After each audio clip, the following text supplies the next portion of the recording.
La routine pesante de mon mariage s'était installée comme une brume persistante. Chaque matin, je me réveillais dans un lit qui semblait de plus en plus étriqué, à côté d'un homme dont la présence ne m'apportait plus que l'écho de nos souvenirs passés. Les conversations étaient devenues superficielles, échangées comme des formalités. Je me perdais dans mes pensées, rêvant de jours plus lumineux, de moments où je ne serais pas invisible. Un jour, en fouillant dans un vieux tiroir, je tombais sur un carnet de voyage. Ces pages jaunies racontaient nos escapades d'autrefois, des rires partagés, des paysages découverts ensemble. La nostalgie m'envahit. Je me rappelais les promesses que nous avions faites et les rêves que nous avions tissés. Ce carnet était un miroir de ce qui avait été et ce qui n'était plus. Alors que je feuilletais ces souvenirs, une invitation inattendue arriva par mail, un week-end en famille à Toulouse. Mon cœur s'emballa à l'idée d'un changement de décor, d'une rupture avec cette monotonie qui me pesait tant. Peut-être ce voyage serait-il l'occasion de raviver quelque chose en moi, quelque chose que j'avais cru perdu à jamais. Le départ approcha rapidement. Le trajet en voiture fut marqué par le silence lourd entre nous deux, mais l'excitation des enfants résonnait comme une mélodie joyeuse. À mesure que nous approchions de Toulouse, les ruelles historiques et les couleurs vibrantes de la ville éveillaient en moi une curiosité oubliée.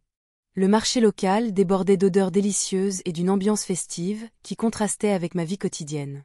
À notre arrivée, je remarquai la tension palpable entre mon mari et moi. Nos enfants semblaient insouciants, absorbés par leurs propres préoccupations. Je me sentais piégée dans un labyrinthe émotionnel dont je ne voyais pas la sortie. La soirée se déroula autour d'un repas familial où chacun jouait son rôle sans vraiment se voir. Un moment inattendu survint lorsque je me retrouvai seule avec mon beau-fils sur le balcon, admirant la vue sur le canal du Midi illuminé par les lumières du soir. Un échange simple sur nos impressions du voyage se transforma rapidement en une conversation plus profonde sur nos vies respectives. Il partagea ses rêves et ses désirs d'avenir avec une telle sincérité que cela toucha quelque chose en moi. Nos regards se croisèrent alors qu'un silence complice s'installa entre nous. La proximité physique et émotionnelle devint presque palpable. Dans cet instant suspendu, quelque chose changea radicalement. Un frisson parcourut mon corps alors que je réalisais l'intensité de ce moment partagé. Je retournai à l'intérieur avec un mélange d'euphorie et d'angoisse. Cette connexion naissante était-elle le signe d'un nouvel espoir ou le début d'un chemin dangereux? Le week-end promettait bien des surprises et j'étais tiraillée entre la peur de perdre ce que j'avais construit et l'envie irrésistible de découvrir ce que cette nouvelle dynamique pouvait offrir. Alors que je m'allongeais dans mon lit cette nuit-là, le cœur battant encore des émotions vécues, je compris qu'une frontière invisible venait d'être franchie. Ce voyage pourrait bien être le catalyseur d'un changement radical dans ma vie, mais à quel prix? La matinée se leva sur Toulouse avec un ciel d'un bleu éclatant, promettant une journée ensoleillée. Les enfants étaient déjà en train de s'agiter, impatients de découvrir la ville. Mon mari, quant à lui, semblait préoccupé, perdu dans ses pensées. Je le regardais, me demandant comment nous avions pu en arriver là, à vivre dans cette distance silencieuse. Nous avons commencé notre journée par une promenade dans les ruelles historiques. L'odeur des violettes flottait dans l'air, et les rires des enfants résonnaient autour de nous. Je tentais de me concentrer sur ces moments simples, mais mon esprit dérivait inévitablement vers mon beau-fils.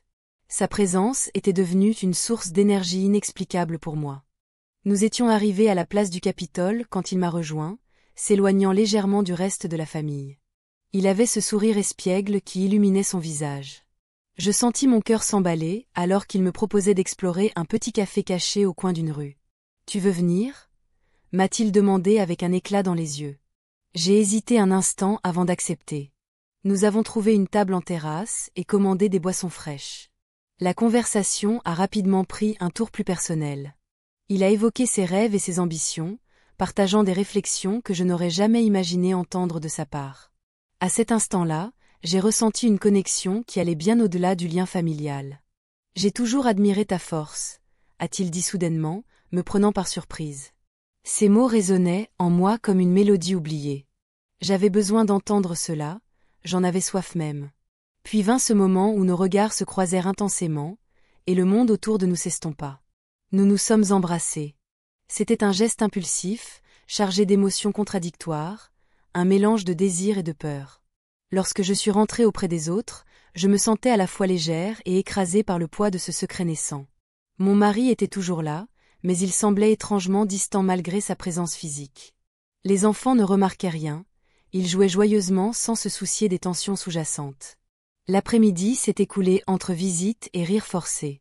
Chaque instant passé avec mon beau-fils était devenu précieux et dangereux à la fois. Je savais que cette attraction ne pouvait pas durer sans conséquences. Pourtant, je ne pouvais m'empêcher de vouloir en savoir plus. En fin de journée, alors que nous rentrions à notre hébergement, mon mari a proposé que nous allions dîner ensemble au restaurant local réputé pour sa cuisine régionale. L'idée m'a semblé agréable, mais également redoutable. Je craignais que cela ne crée davantage d'écart entre lui et moi. Au restaurant, l'atmosphère était festive grâce aux autres familles présentes autour de nous. Cependant, je ne pouvais détourner mes pensées de ce qui venait de se passer entre mon beau-fils et moi-même. Chaque regard échangé avec lui était chargé de promesses silencieuses, que je savais impossibles à réaliser sans briser quelque chose. Mon mari a commencé à parler avec enthousiasme des projets futurs pour notre famille, mais ces mots me paraissaient vides alors que ma tête tournait autour du souvenir du baiser partagé plus tôt dans la journée. À cet instant précis, j'ai réalisé que quelque chose avait changé en moi. J'étais piégée entre deux mondes que je ne pouvais pas concilier. Alors que nous quittions le restaurant pour retourner à notre logement, j'ai senti une vague d'angoisse monter en moi face aux implications possibles de cette nouvelle réalité que je venais d'embrasser sans vraiment le vouloir. La nuit tombait sur Toulouse alors que je réfléchissais au choix qui se présentait à moi, un chemin vers l'inconnu ou le retour vers la sécurité d'un mariage devenu insipide. La frontière entre l'interdit et le désir se rétrécissait chaque jour davantage. Les jours suivant notre baiser, une tension palpable s'installait entre nous. Chaque regard échangé, chaque sourire furtif, renforçait ce lien secret que nous avions tissé. Je me sentais à la fois exaltée et coupable, comme si je marchais sur une corde raide. La beauté de Toulouse, avec ses ruelles pavées et ses lumières scintillantes, contrastait avec le tumulte intérieur qui m'assaillait. Nous avons passé nos journées à explorer la ville. Les marchés colorés offraient un spectacle vibrant de couleurs et de senteurs. Les violettes, emblématiques de la région, embaumaient l'air tandis que je m'efforçais d'ignorer le poids de mes pensées. Je voyais mon mari interagir avec nos enfants, riant et plaisantant, mais je me sentais de plus en plus éloignée de lui. Un après-midi, alors que nous flânions près du canal du Midi, un souvenir d'enfance me frappa soudainement. Je me rappelais des longues promenades en famille au bord de l'eau, des rires partagés et des secrets murmurés sous les arbres. Ce temps-là semblait si lointain maintenant. J'ai partagé ce souvenir avec lui, espérant qu'il saisirait la nostalgie qui m'étreignait. C'était tellement simple à l'époque, dis-je en regardant les reflets dans l'eau. Oui, répondit-il avec une mélancolie dans la voix. On avait moins de responsabilités, moins de complications. Nos échanges prenaient une tournure plus personnelle chaque jour. Nous parlions souvent de l'amour et de la solitude. Je confiais mes craintes sur ma vie actuelle, sur ce mariage qui n'était plus qu'une ombre de ce qu'il avait été. Parfois, j'ai l'impression d'être invisible, avouai-je un soir sous les étoiles. Il tourna son regard vers moi, ses yeux brillants d'une compréhension profonde. Je comprends cette sensation, murmura-t-il doucement. C'était comme si nos âmes se rejoignaient dans une danse silencieuse. Nos lèvres se sont rencontrées à nouveau ce soir-là, dans un élan irrépressible d'émotions refoulées. Ce baiser était chargé d'un mélange de passion et de désespoir. Chaque contact était une promesse silencieuse que nous étions prêts à franchir les limites du convenable. Cependant, cette connexion ne venait pas sans son lot de culpabilité croissante. À chaque instant passé ensemble, je ressentais le poids des conséquences potentielles sur ma famille. Mon mari ne se doutait de rien. Il continuait à vivre sa vie sans se rendre compte que j'étais en train de m'éloigner lentement mais sûrement. Le lendemain matin, alors que je préparais le petit déjeuner pour tout le monde dans notre logement temporaire, je me surpris à penser à notre avenir incertain. L'idée de tout abandonner pour vivre cet amour naissant me terrifiait autant qu'elle m'attirait. Le bruit des rires des enfants résonnait dans la cuisine, tandis que mon mari lisait le journal à table. Je feignais un sourire mais mes pensées étaient ailleurs. Elles tourbillonnaient autour des choix difficiles qui m'attendaient. Une nouvelle excursion était prévue pour l'après-midi, une visite au marché aux fleurs suivie d'un pique-nique au parc des Jardins des Plantes. L'idée d'être entourée par ma famille tout en cachant un secret aussi lourd me pesait sur le cœur. Alors que nous nous dirigions vers notre destination, je ne pouvais m'empêcher d'imaginer les conséquences si jamais mon mari découvrait notre liaison secrète. La peur s'insinuait en moi comme une ombre menaçante. À mesure que la journée avançait et que nous profitions du soleil éclatant sur nos visages souriants, une tension sourde s'accumulait en moi. Elle atteignit son paroxysme lorsque je réalisai que cette vie que j'avais construite risquait d'être mise en péril par mes propres désirs inavoués. Je savais que quelque chose devait changer avant qu'il ne soit trop tard. Mais quoi ? La réponse restait floue dans mon esprit tourmenté, alors que je regardais mon beau-fils rire avec ses frères et sœurs au loin. Le moment décisif approchait rapidement. La nuit était tombée sur Toulouse, enveloppant la ville d'une douceur troublante. Les lumières des ruelles scintillaient comme des étoiles perdues dans un ciel obscurci par mes pensées. Je me tenais là, face à mon beau-fils, les battements de mon cœur résonnant dans le silence. Cette connexion qui s'était établie entre nous semblait, à la fois magnifique et terrifiante. Nous avions partagé tant de moments ces derniers jours, mais cette nuit-là, tout prenait une tournure différente. La tension palpable entre nous était devenue insupportable. Je pouvais sentir son regard sur moi, une intensité qui me paralysait et m'attirait à lui. Les rires des enfants au loin semblaient s'y éloigner, comme si nous étions seuls au monde. « Tu penses que tout cela est juste une illusion ?» murmura-t-il finalement, brisant le silence. Je n'avais pas de réponse. Mon esprit était en proie à un tourbillon d'émotions contradictoires. D'un côté, il y avait cette passion naissante qui m'enflammait, et de l'autre, la réalité écrasante de ma vie conjugale. J'avais toujours été la femme dévouée, celle qui soutenait sa famille sans jamais se poser de questions. Mais maintenant, je me sentais piégée dans une routine qui ne me ressemblait plus. Peut-être, répondis-je faiblement, cherchant les mots justes. Il s'approcha un peu plus près, et nos regards s'accrochèrent avec une intensité presque douloureuse. À cet instant précis, je pris conscience que cette nuit serait décisive pour nous deux. La promesse silencieuse que nous avions échangée semblait peser sur mes épaules comme un fardeau insupportable. Soudain, mon téléphone vibra dans ma poche. Le nom affiché sur l'écran fit grimacer mon cœur. C'était mon mari. Je savais qu'il était en train de m'appeler pour vérifier où j'étais et ce que je faisais. La culpabilité m'envahit alors que je réalisais à quel point je m'étais éloignée de lui. « Réponds-lui » suggéra-t-il doucement. Je secouai la tête avec force. « Non. Je ne peux pas faire ça maintenant » dis-je en baissant les yeux. Mais il insista, « Tu dois être honnête avec lui, avec toi-même aussi. » À cet instant précis, je compris que j'étais à la croisée des chemins. Une partie de moi voulait fuir cette situation et tout effacer. L'autre aspirait à embrasser ce nouvel élan de vie qui m'enveloppait comme un souffle chaud après des années d'hiver glacé. Finalement, je pris une décision impulsive. J'éteignis mon téléphone et le posai sur la table devant nous. Je ne voulais pas être interrompue par le monde extérieur, alors que j'étais confrontée à mes propres désirs enfouis depuis si longtemps. Nous avons passé la nuit ensemble dans un mélange d'incertitude et d'adrénaline. Chaque instant partagé était chargé d'une intensité nouvelle. Chaque geste paraissait empreint d'une signification profonde. Nous avons échangé des histoires sous les étoiles, nos rires résonnant dans l'obscurité comme une mélodie oubliée. Mais au fur et à mesure que les heures passaient, l'angoisse grandissait en moi comme une ombre menaçante prête à engloutir notre bonheur éphémère. Que se passerait-il lorsque le soleil se lèverait sur cette réalité que j'avais choisi d'ignorer? Lorsque les premiers rayons du jour filtrèrent par la fenêtre, une pensée soudaine me frappa.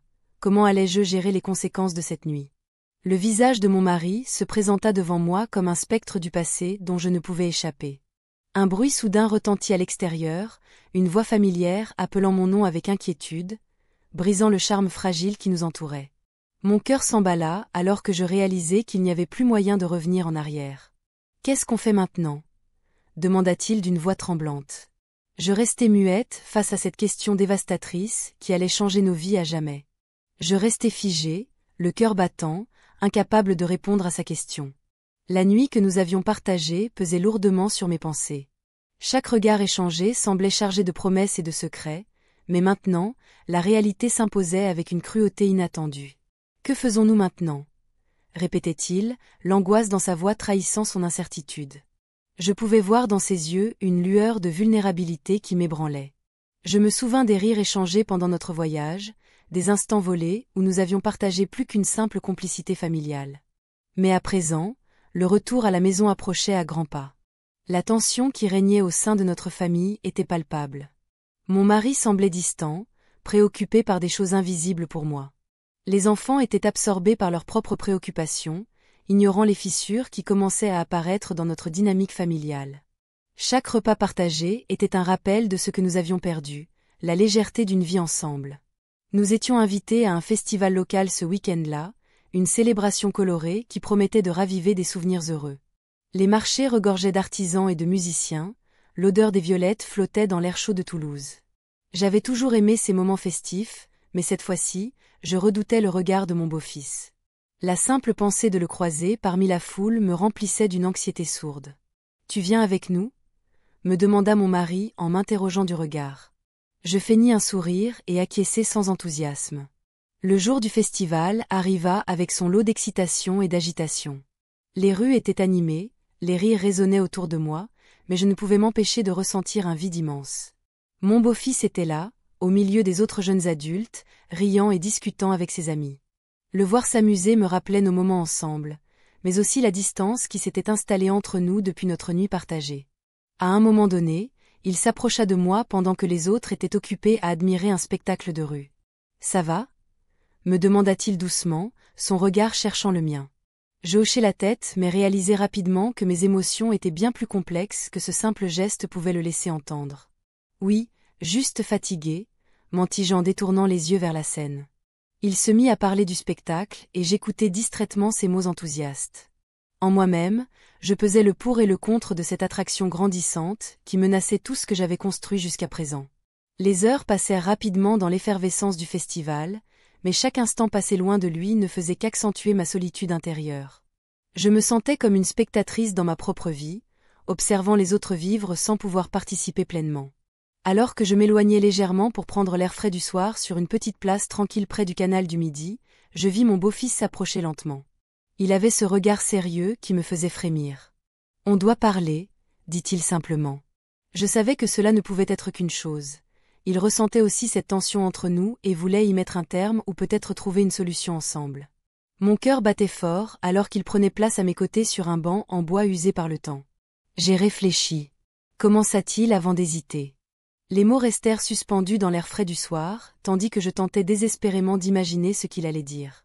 Mon esprit était tiraillé entre le désir d'entendre ses pensées et la peur des conséquences possibles. « Ce n'est pas juste », murmura-t-il finalement, en baissant les yeux vers ses mains. Sa vulnérabilité m'émut profondément, et je sentis une vague d'empathie m'envahir, alors que je réalisais combien cette situation était difficile pour nous deux. Mais alors même que j'étais prête à lui répondre avec franchise, une voix familière retentit derrière nous. C'était mon mari qui cherchait désespérément où nous étions passés. Mon cœur se serra alors que je réalisais l'ampleur du dilemme devant moi. Choisir entre affronter mes sentiments ou préserver l'apparence d'une vie familiale intacte face aux dangers imminents qui menaçaient tout ce que j'avais construit jusqu'à présent. La voix de mon mari résonnait encore dans ma tête, comme un écho d'une vie que je commençais à questionner. Je me tournai vers mon beau-fils, le cœur lourd de ce que j'étais sur le point de perdre. L'angoisse s'insinuait en moi alors que je réalisais l'importance de la décision qui m'attendait. Je ne pouvais plus ignorer mes sentiments, mais comment les concilier avec les attentes familiales ? Nous avons quitté le coin tranquille où nous nous étions retrouvés, marchant côte à côte sans échanger un mot. Les rues de Toulouse, avec leurs pavés et leurs façades colorées, semblaient témoigner de notre tourment intérieur. Chaque pas me rapprochait d'une réalité difficile à affronter. L'atmosphère festive autour de nous contrastait avec le chaos émotionnel qui m'habitait. Lorsque nous avons rejoint ma famille, je me suis forcée à sourire, à jouer la comédie d'une épouse heureuse. Mon mari discutait joyeusement avec les enfants, ignorant la tempête qui se préparait en moi. Je ne pouvais pas m'empêcher de jeter des coups d'œil furtifs vers mon beau-fils, cherchant des signes d'un soutien silencieux dans ses yeux. Mais il était occupé à rire et à plaisanter, tout en gardant une distance respectueuse. Ce soir-là, après un repas partagé autour d'une table trop bruyante pour entendre mes pensées, je me suis isolée dans ma chambre. Les murs semblaient se refermer sur moi alors que je réfléchissais aux implications de mes choix. Devais-je continuer cette relation secrète qui m'apportait du bonheur ? Ou devais-je rester fidèle à mon mariage et à la famille que j'avais construite ? Une amie proche m'avait toujours dit que l'on devait écouter son cœur, mais cette fois-ci, c'était plus compliqué que cela. La pression des responsabilités pesait sur mes épaules comme une lourde couverture. Je savais qu'elle serait là pour m'écouter si je lui parlais de ma situation tumultueuse. Le lendemain matin, j'ai pris mon courage à deux mains et l'ai appelée pour discuter au bord du canal du Midi. La lumière du matin dansait sur l'eau calme alors que je lui racontais tout, mes sentiments pour mon beau-fils et les tensions croissantes dans mon mariage. « Tu dois être honnête avec toi-même », avait-elle dit avec une douceur réconfortante. « Ne laisse pas la peur décider pour toi. » Ces mots résonnaient en moi alors que je rentrais chez moi ce jour-là. Le projet familial annoncé par mon mari me frappa comme un coup de tonnerre. Une grande réunion familiale prévue dans quelques semaines pour célébrer notre anniversaire de mariage. Cela compliquait tout encore plus. L'idée d'un rassemblement festif me terrifiait maintenant. Comment pourrais-je feindre la joie tout en cachant ce secret? Je devais prendre une décision avant cette date fatidique. Les jours passaient lentement, alors que je tentais de trouver un moyen d'échapper au dilemme qui me rongeait l'esprit. J'avais besoin d'un moment seul avec lui pour clarifier mes sentiments et comprendre ce qu'il voulait vraiment aussi. Un soir, après un dîner où l'ambiance était particulièrement tendue entre mon mari et moi, j'ai décidé d'aller faire une promenade au bord du canal du Midi pour réfléchir. Les lumières des lampadaires se reflétaient dans l'eau sombre tandis que j'avançais lentement, perdu dans mes pensées. Soudainement, je le vis au loin assis sur un banc, regardant les flots s'agiter doucement sous le vent léger. Mon cœur battait plus vite alors que je réalisais qu'il avait probablement besoin de moi autant que j'avais besoin de lui. Je m'approchai doucement et pris place à ses côtés sans dire un mot au début. Le silence était chargé d'une tension palpable entre nous deux. « Qu'est-ce qu'on va faire ?» demanda-t-il finalement, sa voix trahissant son inquiétude. Je savais qu'il attendait une réponse qui pourrait changer nos vies respectives. Mais alors même que j'ouvrais la bouche pour parler, une partie de moi savait déjà qu'une décision devait être prise avant qu'il ne soit trop tard. Le choix ultime se profilait à l'horizon comme une ombre menaçante sur notre avenir commun. Il ne restait plus beaucoup de temps avant que tout cela n'explose en plein jour. Je me tenais là, face à l'incertitude, le cœur battant la chamade. La tension dans l'air était palpable, comme un orage prêt à éclater. Le festival battait son plein, les rires et les musiques s'élevant en une mélodie joyeuse qui contrastait avec mon état d'esprit tourmenté. Chaque couleur des lanternes illuminées semblait se moquer de ma situation. Les enfants s'étaient dispersés, absorbés par les attractions et les stands de nourriture. Mon mari, lui, était plongé dans une conversation avec des amis proches, inconscient de la tempête qui se préparait en moi. Je me sentais comme une spectatrice de ma propre vie, perdue dans un tourbillon d'émotions contradictoires. Je cherchais des réponses à mes questions intérieures, tout en déambulant le long des étals colorés. Les souvenirs de notre nuit ensemble revenaient me hanter. Ce moment partagé avait ouvert une porte que je ne pouvais plus refermer. J'avais cru que cela serait un simple élan passager, mais il en était autrement. La profondeur de mes sentiments m'effrayait. Un bruit familier attira mon attention. C'était son rire, celui qui résonnait comme une mélodie douce au milieu du chaos ambiant. Je me retournai pour le voir discuter avec un groupe d'amis. Ses yeux brillaient d'une lumière que je n'avais pas vue depuis longtemps chez moi-même. Une envie soudaine de m'approcher me prit au dépourvu. « Tu viens ?» demanda-t-il en m'apercevant, un sourire chaleureux sur les lèvres. Je hochai la tête et m'approchai, tenté par cette connexion qui semblait éclipser tout le reste. À mesure que nous parlions, je réalisais à quel point chaque mot échangé entre nous devenait une promesse silencieuse d'un avenir incertain mais palpitant. Au fil des heures passées ensemble, la foule s'estompa autour de nous jusqu'à ce que seuls nos éclats de rire résonnent dans l'air frais du soir. Chaque regard échangé était chargé d'une intensité que je ne pouvais ignorer plus longtemps. Mais alors qu'il me racontait une anecdote drôle sur son enfance, un frisson de culpabilité parcourut mon échine. Je pensais à mon mari et aux promesses faites autrefois. Ces pensées étaient comme des chaînes invisibles qui entravaient ma liberté. « Ça te dirait d'aller au bord du canal ?» proposa-t-il soudainement. L'idée m'enflamma et j'acceptai sans réfléchir. Nous marchâmes côte à côte sous les étoiles scintillantes, partageant nos espoirs et nos rêves dans un murmure complice. Arrivé au bord de l'eau calme, je ressentis une vague d'émotion me submerger. Il se tenait là devant moi, si proche que je pouvais sentir son souffle chaud contre ma peau. « Tu es différente », murmura-t-il finalement. Je ne savais pas quoi répondre. Mes pensées s'embrouillaient entre désir et raison. La nuit avançait et le moment semblait suspendu dans le temps. Tout à coup, il s'approcha encore plus près et nos mains se frôlèrent timidement avant qu'il ne prenne mon poignet avec douceur. L'électrochoc provoqué par ce contact fut suffisant pour raviver la flamme qui brûlait en moi. Commençai-je à dire avant qu'il n'interrompe mes mots par un geste audacieux. Il se pencha vers moi et nos lèvres se rencontrèrent dans un échange chargé d'émotions refoulées. Ce baiser fut à la fois doux et dévastateur. Il scella notre destin incertain tout en exacerbant mon dilemme intérieur. Le monde autour de nous disparut, alors que nous étions emportés par cette vague irrésistible d'émotions contradictoires. Une sirène au loin brisa notre moment magique. Je réalisai soudain l'ampleur de ce que j'avais fait, ce geste allait changer ma vie à jamais. Nous restâmes là quelques instants, figés dans l'instant présent avant qu'une pensée terrifiante ne surgisse. Que devrais-je dire maintenant ? Le poids du secret pesait sur mes épaules comme une pierre lourde prête à sombrer dans les profondeurs obscures de mes choix passés. Le retour à la réalité fut brutal.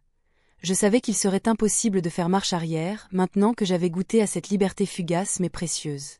Les jours qui suivirent furent un tourbillon d'émotions contradictoires. Chaque matin, je me réveillais avec un poids sur le cœur, partagé entre la culpabilité et une excitation sourde. La lumière du jour ne semblait plus avoir la même clarté, elle était teintée de secrets et de désirs inavoués. Je me retrouvais souvent à errer dans les ruelles de Toulouse, mes pensées enchevêtrées comme les branches des arbres au-dessus de moi. Le festival local battait son plein, apportant avec lui une effervescence palpable. Les rires des enfants résonnaient autour de moi, mais je n'arrivais pas à me joindre à leur joie. Mon mari et les enfants étaient absorbés par les festivités, tandis que je restais en retrait, observant tout comme une spectatrice invisible. Chaque éclat de rire me rappelait ce que je n'avais plus, la légèreté d'un amour partagé. Un après-midi, alors que le soleil commençait à se coucher, j'aperçus mon beau-fils au loin. Il discutait avec des amis, son visage illuminé par l'enthousiasme du moment. Mon cœur s'emballa à cette vue, il représentait tout ce que j'avais perdu et tout ce que je désirais ardemment. Je décidai de m'approcher, mon esprit en proie à un tourbillon d'hésitation. « Tu viens profiter du festival ?» demanda-t-il avec un sourire chaleureux. Je hochai la tête, incapable de formuler une réponse cohérente. À cet instant précis, le monde autour de nous sembla disparaître. Les cris et les rires s'évanouirent dans un murmure lointain. Nous étions seuls dans notre bulle fragile. « Il fait beau aujourd'hui », ajouta-t-il simplement. Je ressentis une vague d'émotion, ces mots anodins prenaient une signification particulière entre nous. Je me souvins des moments passés ensemble, des éclats de rire partagés dans l'intimité d'un regard complice. La tension entre nous était palpable, comme une corde tendue prête à céder sous la pression. Soudainement, il se pencha légèrement vers moi, comme pour partager un secret. « Tu sais » commença-t-il avant d'être interrompu par l'arrivée d'un groupe d'amis qui l'appelait bruyamment. Je perdis cette connexion fugace et retombai dans la réalité morose qui m'entourait. Le reste de la soirée se déroula dans un flou. Je tentai de sourire et de participer aux conversations familiales tout en étant consciente du vide grandissant entre mon mari et moi-même. Les jours suivants s'écoulèrent dans cette même monotonie, troublée par des souvenirs éphémères et des regards furtifs échangés avec mon beau-fils. Un soir, alors que nous étions seuls tous les deux sur le balcon après le dîner, l'atmosphère devint soudainement électrique. « Tu as changé » murmura-t-il en fixant mes yeux avec intensité. Ces mots résonnèrent en moi comme une vérité que j'avais longtemps ignorée. J'étais devenue une étrangère pour moi-même dans ce mariage qui m'étouffait lentement. « Nous avons tous changé » répondis-je faiblement. Il s'approcha encore un peu plus près, nos regards ancrés l'un dans l'autre comme si rien d'autre n'existait autour de nous. La tension était insupportable. Chaque seconde semblait durer une éternité jusqu'à ce qu'enfin il brise le silence. Je ne peux pas ignorer ce que je ressens. Mon cœur battait la chamade alors qu'il prononçait ces mots tant redoutés, mais si désirés à la fois. Je savais que cela marquait un tournant décisif pour nous deux, là où se mêlaient passion et culpabilité dans un tourbillon inextricable. Une décision devait être prise rapidement, avant qu'il ne soit trop tard. Mais alors que je m'apprêtais à répondre, le bruit familier du téléphone retentit à l'intérieur. C'était mon mari qui appelait pour savoir où j'étais. L'angoisse me submergea alors que je réalisais que chaque choix avait ses conséquences. Il ne pourrait y avoir aucune échappatoire facile maintenant que le chemin était tracé devant moi. Je restais figée là sur le balcon, incapable de décider entre deux mondes qui semblaient désormais irréconciliables.